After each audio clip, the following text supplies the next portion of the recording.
जमीन बेचने पर सुप्रीम कोर्ट का बड़ा फैसला। दोस्तों, अपने खेत बेचने यानी कि अपनी ही जमीन बेचने के लिए सुप्रीम कोर्ट के फैसलों को जानना होगा।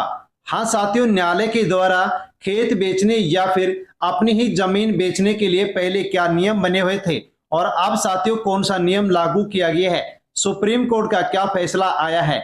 साथियों, जमीन बेचने से पहले एक बार अवश्य जान ले। दोस्तों, पूरी अपडेट आपको वीडियो मिलने वाली है कि जमीन बेचने के लिए सुप्रीम कोर्ट के पहले नियम क्या थे और अब कौन से नियम लागू किए गए हैं। साथियों, क्या कहता है नियम?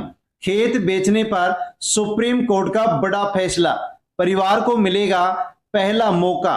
हाँ साथियों, जान लीजिए। दोस्तों, यहाँ पर दैनिक जागरण के द्वारा एक पोस्ट जारी की गई है। साथियों, इसके माध्यम से अपनी ही जमीन बेचने के लिए सुप्रीम कोर्ट यानी कि न्यायालय के साथियों जो नियम है उनको जानना होगा।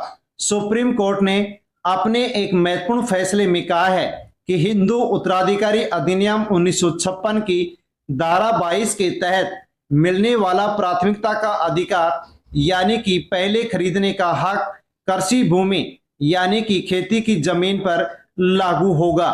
अदालत ने कहा है कि हिंदू उत्तराधिकारी अधिनियम की धारा 22 के क्लास 1 उत्तराधिकारियों को किसी अन्य सह उत्तराधिकारी द्वारा ट्रांसफर की जाने वाली संपत्ति खरीदने की प्राथमिकता देने वाला जो अधिकार देती है, कृषि भूमि पर भी समान रूप से लागू होती है। इसका मतलब है कि अगर परिवार में किसी सदस्य को विरासत में जमीन मिली है और वो अपने हिस्से को किसी बाहरी व्यक्ति को बेचना चाहता है तो उसे पहले अपने ही परिवार के अन्य क्लास 1 उत्तराधिकारियों को मौका देना होगा। दोस्तों, आगे कहा गया है कि हिंदुओं के पैतृक संपत्ति के अधिकार पर असर डालने वाला ये दूरगामी प्रभाव वाला फैसला न्यायमूर्ति संजय करोल और एन कोटेश्वर सिंह ने महेंद्र तथा अन्य बनाम पूरन सिंह मामले में सुनाया है। कोर्ट ने महेंद्र की अपील खारिज करते हुए पहली अपीलीय अदालत और हाई कोर्ट के फैसले को सही ठहराया है, जिसने माना था कि धारा 22 कृषि भूमि पर भी लागू होगी।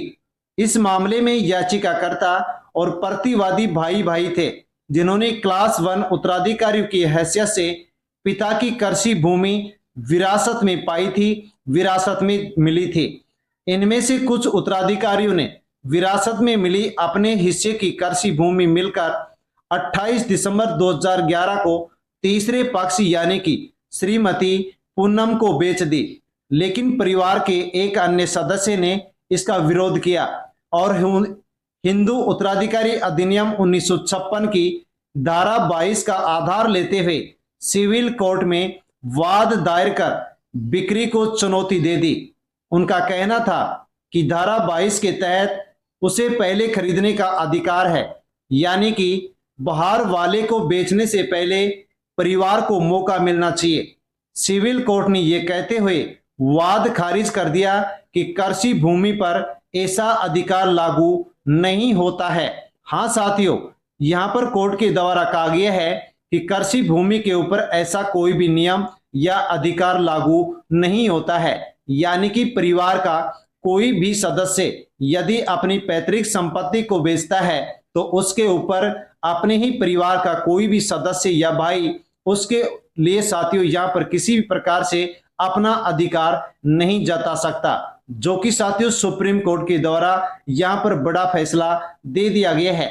साथियों, जानकारी अच्छी लगी हो तो वीडियो को लाइक अवश्य करें, चैनल से जुड़ जाएं, सब्सक्राइब कर लें, अन्य दोस्तों तक वीडियो को शेयर अवश्य करें। धन्यवाद।